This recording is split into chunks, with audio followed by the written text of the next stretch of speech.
My parents never wanted me, so they bought me a broken car in hopes I'd crash somewhere and they wouldn't have to see me again, but they ended up losing both their sons this way. Posted by you/CheeseItBitBoy. My parents' favoritism towards my older brother, 20M, was always obvious. He got a car for his 18th birthday.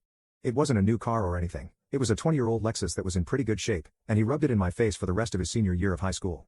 Compared to my brother, I get just as good grades as he does, sometimes even better. I worked my hardest in the hope of fairness, and I even did some volunteering, cleaning up garbage in my local area. But then my 18th birthday came and went a few weeks ago. The only thing I wanted, the only thing I was hoping for, was a car. I wasn't expecting something like a new car or a sporty car, just something reliable like my brother got. But the party wasn't anything like my brother's 18th. For his 18th, my mom baked the cake herself. It was a delicious layered chocolate pudding cake.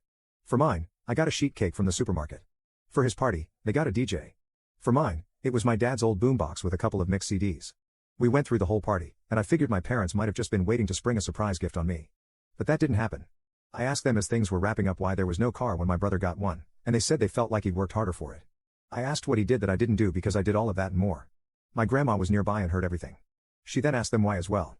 She ended up lecturing my parents, saying she was extremely disappointed in them for showing favoritism. Then she proceeded to announce to everyone still there that my parents thought it was fine to get their firstborn son a car and a DJ, but not their second.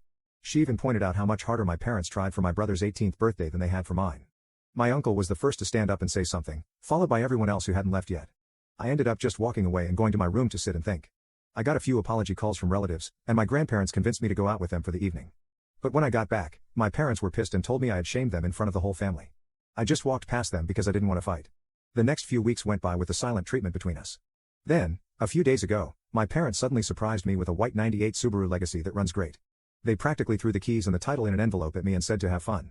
I got the car, and they're paying for insurance for the next 6 months like they did for my brother. I know a car isn't really a right, but a privilege, so I feel like I've essentially blackmailed my parents into getting me one. Update 5 months later. I've not logged onto this account in roughly 5 months, so now I can tell you all the rest of what happened before college starts.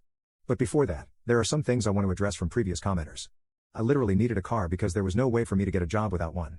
I had no personal transportation and live over 10 miles from the nearest bus stop. So for those who kept telling me to give the car back because they think I was either too spoiled and should accept that life is unfair, or that I shouldn't take handouts, or that I shouldn't accept gifts from crappy parents, please just stop. My inbox was so crammed full when I logged back on that it took some time to go through it all. It doesn't really matter anyway though. I did get a part-time job that later went full-time for the summer after I graduated. But 3 weeks into working part-time, the Subaru blew the head gasket while on the highway at about 45 miles an hour. The temperature gauge redlined, and I had to pull over and call for help. My grandparents took a look at the car and found that someone had run a lot of gasket sealer in it, and it was still in the coolant. The car was basically band-aided back together before my parents bought it and was then barely hanging on by a thread. It drove great, and I was never pushing the car hard as I'm kind of a slow driver. My parents claimed no prior knowledge of the problem, but their only real reaction was to shrug and say it was karma for making them get me the car in the first place. That was a mistake because my grandparents were right there to witness it, and they tore into my parents like none other. My grandma told me to go wait in my room and let them sort it out. It was 2 hours before I was called back into the living room. My parents were on the couch and looked like they'd been metaphorically hit by a truck. My uncle and 2 other relatives were there now too. My grandparents had gotten it out of them that when they bought the car, they just looked for the cheapest thing they could find close to the area that still ran and bought it, no questions asked. They didn't even bother to inspect the car, let alone properly read the ad for it. My uncle, who knows a thing or two about cars, told me that the engine would basically need to be rebuilt because the head gasket warped the block, and it would cost more than the car is worth to fix it. I had to call into work and tell them I was unable to make it in because my car was fried. They understood and basically put me on a sort of unpaid leave for the moment. Now, I want to point out that I had no involvement in what happened next. My grandparents just told me to chill for a while and let them and my parents take care of this, and they did. A few days later, they came back with a 1999 Honda Civic hatchback with 180,000 miles on it. It was white like my Subaru and drives great. It's not all-wheel drive like the Subaru, but it's great on the road and gets better gas mileage. There was also a list of all recent repairs done to the car, including things like a new radiator. My uncle also went over the car before giving it the okay, and I thanked everyone profusely. My parents, though, were not happy for me at all. They said very little and just walked away. There wasn't even that vibe they had last time of acting like they were giving a new toy to a brat. If I could put it into words, the way they acted was just pure defeat. The Subaru got resold later for $400, as that was the best we could get for it with the blown head gasket. That money was put into my savings. That's only one half of what happened, though. You see, when I said I did better in school than my brother, I wasn't kidding. My brother got a 30% scholarship after he finished high school, while I got a 50% scholarship. Not at the same college, of course, but at one comparably good that was also closer. To say my parents were shocked is an understatement. Of course, they just both looked unhappy as soon as the shock wore off. I decided it wouldn't be a good idea to poke the bear by asking them about it, but my grandma thought otherwise and poked that bear, and I mean really poked it. First, she asked if my parents were happy for me. They claimed they were, but it really didn't show in their attitudes. So my grandparents finally asked what their problem was. Why did they dislike me? Their second son was doing great, even exceeding expectations, and they can't be happy about it? Did they want me to fail? Were they hoping I'd fail? What is the deal? My mother looked really upset, and my father couldn't look me in the eyes. They both meekly said they were happy for me and managed to say they wanted me to take the world by storm when I go to college. They even said they'd help pay some of my tuition as well, just like they are for my brother. My grandparents sharply said that they had better keep their word because there should never have been any favoritism, period. I thanked my parents for their help, received a light, if not limp, handshake from my father, and a very stiff hug from my mother. It all felt so forced. I was and still am extremely thankful for the car and the tuition, but my parents just drained the room of all emotion. I ended up asking if my grandparents knew what it was that made my parents act this way. I asked if I was an accidental pregnancy or something. They gave me the "it's time we told you" look. Well, I'm not adopted like so many asked, but I was unplanned. Sort of. You see, my parents wanted both a girl and a boy but got 2 boys instead. My brother came out as a boy, so my parents were really hoping to get a girl on the next go. They had a prior agreement to stop after 2 kids. They never got a girl. My grandma told me they refused to find out my gender until after I was born. They were convinced I'd be born female, and they bought a lot of baby stuff for a girl. But they didn't get a girl.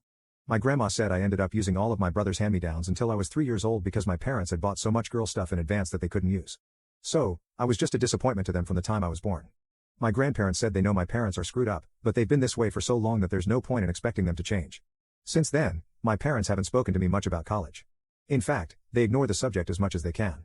Thanks to some of the warnings I got from people who messaged me, making me paranoid, I called the college I've been accepted to and made sure to tell them that if anyone calls or emails pretending to be me, or if my parents call trying to say I'm not coming, they should call me for a double or even triple check if anything like that happens. I mean, I kind of doubt my parents would do that sort of thing, especially after everything that's happened, but I felt like playing it safe was the better option. There was something that I really didn't expect to happen. My brother called me out of the blue to talk. He said our grandparents had called and told him everything. He apologized for what happened in his own way and said he hopes that once I'm on my own, I won't need to come back. He actually admitted to me that when he finishes college, he's going to stay in the state he's in because he likes it there. Our parents really want him to come back when he gets his degree, but it looks like that's not happening. I said I don't blame him, and I may do the same. The rest of the conversation was a bit awkward because we aren't really used to speaking to each other much anymore. My grandparents and the rest of the family held a surprise party for me over the weekend. They made it almost like a repeat of my brother's 18th birthday, with a DJ and a big chocolate cake my grandma made. I couldn't thank them all enough. My parents attended the party, but they were like wallflowers the entire time. They didn't say or do much, just stayed sitting at a far table in the corner and drank quietly. The look of defeat they had was even greater now.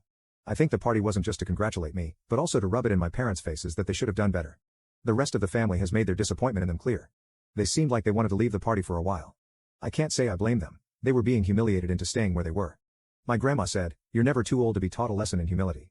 As for my personal life, my part-time job went full-time after high school, and I've been working hard to build my savings before I leave for college. I made minimum wage, but a job is a job, and I want to leave it with my best effort put in before my 2 weeks notice is up. I doubt I'm going to be coming back here to make another update, so thanks for reading. Update 2 years later. I've been away for 2 years, and I kinda expected I'd be back to post one last time in 2024, because my brother went for a 4-year bachelor's degree, much like I currently am. For those who remember my previous posts, I'm the guy whose parents were verbally backhanded by the family for showing blatant favoritism toward my older brother, and I later found out from my grandma that the reason I was treated differently was because my parents had wanted their second child to be a girl. My grandma ended up admitting even more to me later, after I left for college. Before I was born, my parents were so convinced that I'd be a girl that they bought a bunch of girl stuff without even checking my gender through ultrasound. About a year ago, my grandma told me that my mother had tried to raise me as a girl for the first 6 months of my life. She was putting me in girls' clothes and calling me by a different name, and my father enabled it all. I know it's true because my grandma showed me old family photos of me with my brother when I was an infant, and I was wearing pink in all of them. There was even a visible name tag in some of the photos with the name my parents wanted for a girl. But once word got out, my parents stopped dressing me as a girl. My grandparents told my mother that trying to raise me as something I wasn't, without giving me a choice, was wrong. Though my family is rather old school, my grandparents are surprisingly open-minded people, and they put the hammer down on my parents, so the girl treatment stopped. But instead of getting new clothes, my parents gave me my brother's hand-me-downs for years until my grandparents noticed that too and did something about it. Finding out all of this made me realize that my grandparents kept my childhood from being far worse than it was, and they never told me until these past couple of years. I am incredibly thankful for them. My mother apparently struggled to call me by my real name for 2 years or so. Because my parents didn't get the girl they wanted, they refused to connect with me like they did with my brother, the boy they actually wanted. When my grandparents heard I wasn't getting anything new like my brother was, they threatened to petition for guardianship of me. They had evidence of the various things I described too. My parents couldn't stand for anything that could become a public scandal, so they stopped with the hand-me-downs and pretended to love me for a while. But as I got older, it degenerated into indifference, and maybe even into hate. I'm not sure. Hate means you still care in some way, but indifference is the actual opposite of love. I just know my parents couldn't accept that their favorite son wasn't the best at everything compared to their unwanted son. Since I moved out, they've barely interacted with the family. They threw themselves into work, partly because the rest of the family forced them to contribute to my college, like they did for my brother.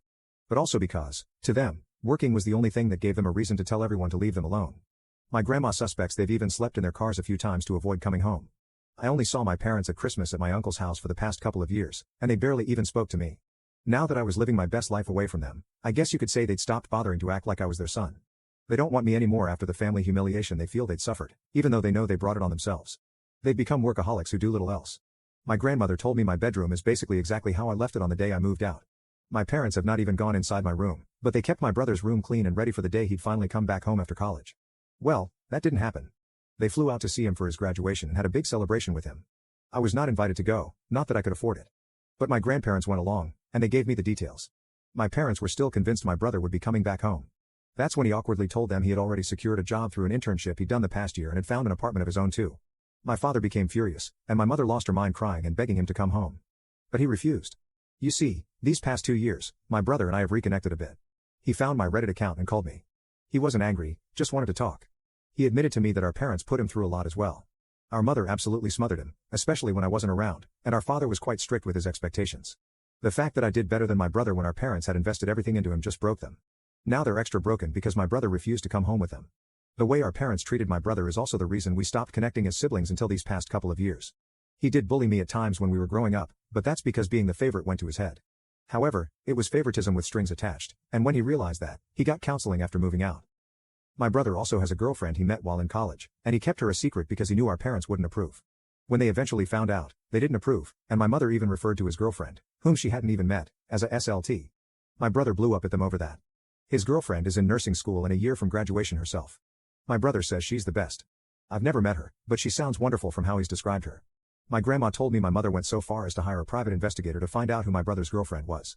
She was irritated to learn that the girlfriend was squeaky clean and from a good family on the same side politically too. In her mind, the girlfriend was the reason my brother wasn't coming back, even though he made it clear he decided that before even meeting her. My father had become stoically silent about it, from what I heard. However, my mother let it slip to my brother that she'd hired a detective, and my brother gave our parents a piece of his mind. This led to a whole argument about how they gave him everything and how he was ungrateful for not coming back. But he called them out, saying that being the favored child is abuse too because they nearly made him like them. Hearing that broke my parents. My brother told our grandparents, and they staged another family intervention, one I was even involved in through a video call. My parents tried to ignore me, but even my brother told them to talk to me. We all told them enough was enough. They have 2 sons, and they needed to start treating us fairly. They had let something as idiotic as not being born the gender they wanted ruin their love for me from day one. Pardon my language on this next part. My father hit his breaking point and yelled, "You want us to admit we effed up?" Well yeah, we did. What do you want us to effing do? Effing time travel? We're paying for part of his effing college too. What more does he effing want from us? Things ended very poorly in that intervention. My mother cried and said she was sorry to me, but I still didn't feel her heart was in it. She didn't spend much time apologizing to me at all before moving on to my brother through the phone he was video calling from. She spent a long time crying and apologizing to him until he told her to go back and actually apologize to me like she meant it. That's when my father grabbed the phone and shut it off. Then he just sat down and told everyone to leave. The last thing my grandparents said to my parents was that they were so disappointed in them, and that maybe losing both sons would show them they should never have favored one. Right now, my parents are not on speaking terms with the rest of the family. My grandma heard a rumor they might be planning to move, but they have a paid-off country house and great careers. I feel like they'd be fools to move, but since my brother isn't going back and I'm likely not either, I suppose it's not really an issue. I kind of doubt they'd welcome me if I came to visit after all the crap that went down. I am still thankful to them for helping pay for my college. My student loans were significantly reduced, thanks to them. But as parents, I think we can all agree they just didn't do a good job.